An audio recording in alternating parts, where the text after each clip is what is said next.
It's a World Blitz showdown between Laurel Aronian and Jacob Duda. Aronian has white, and we're heading into a sharp Sicilian defense.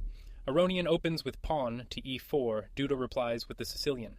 White pushes the e-pawn forward to e5, and black's knight immediately hops into the center, landing on d5, and what a move from Aronian.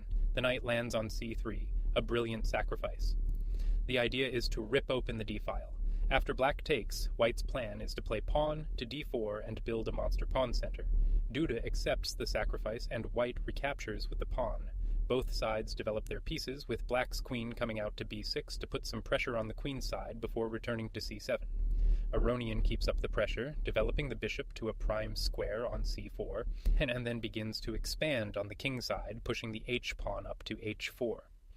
But here, white's queen slides to e2, and this is an inaccuracy that hands the initiative over to black.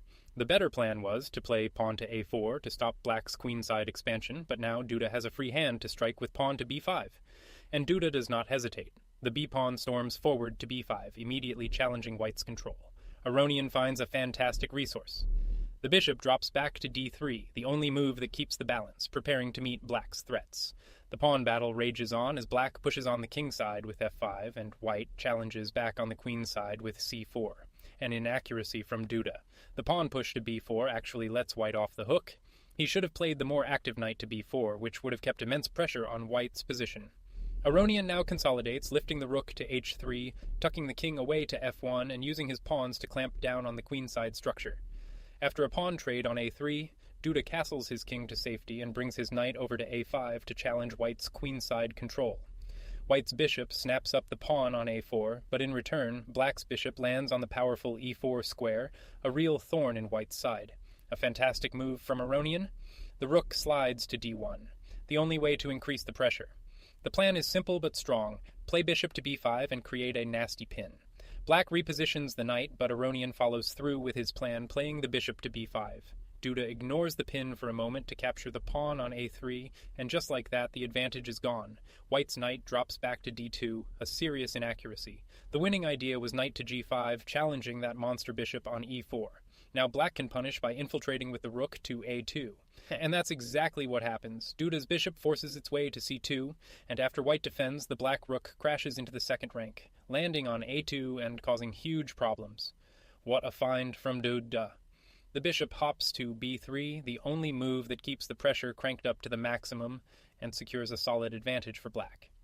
Aronian tries to untangle with queen to d3, desperately trying to challenge black's active pieces. But Duda lets him off the hook. The knight takes the pawn on e5, an inaccuracy that surprisingly gives the advantage right back to white. Just keeping the rook active with a move like rook to a8 was much stronger.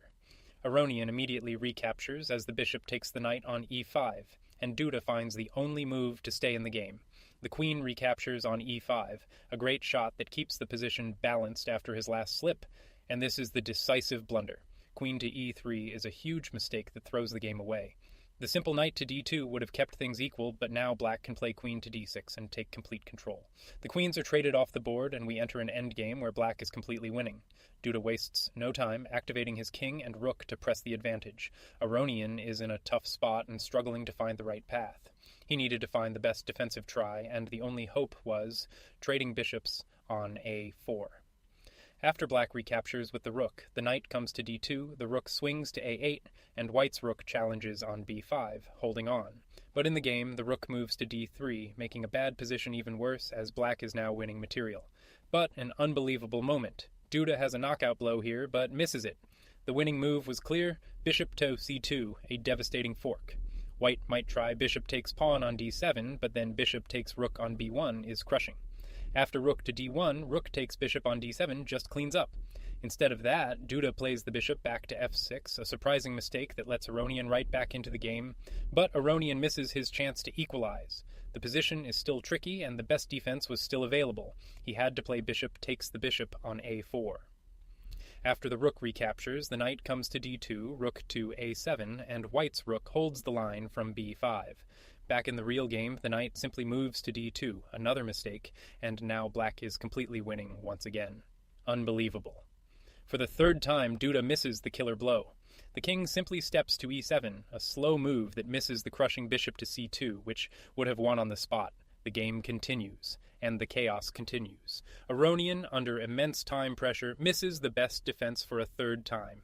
He absolutely had to find this resource. The bishop takes the bishop on a4, rook recaptures, rook to b7 defends. After rook to a6, the knight jumps to b3, and white is fighting.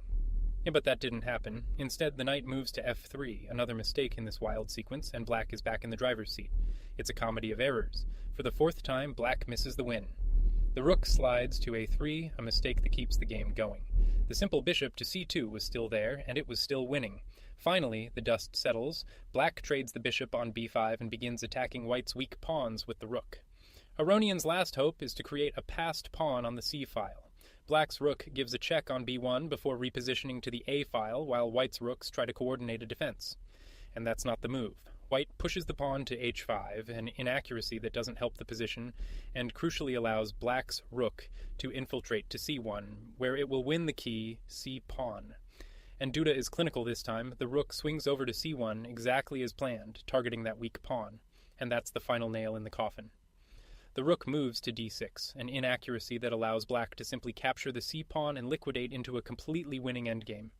Black's rook snaps up the pawn on c4, and after a few more moves, the position is hopeless for white, leading to a resignation. What a roller coaster.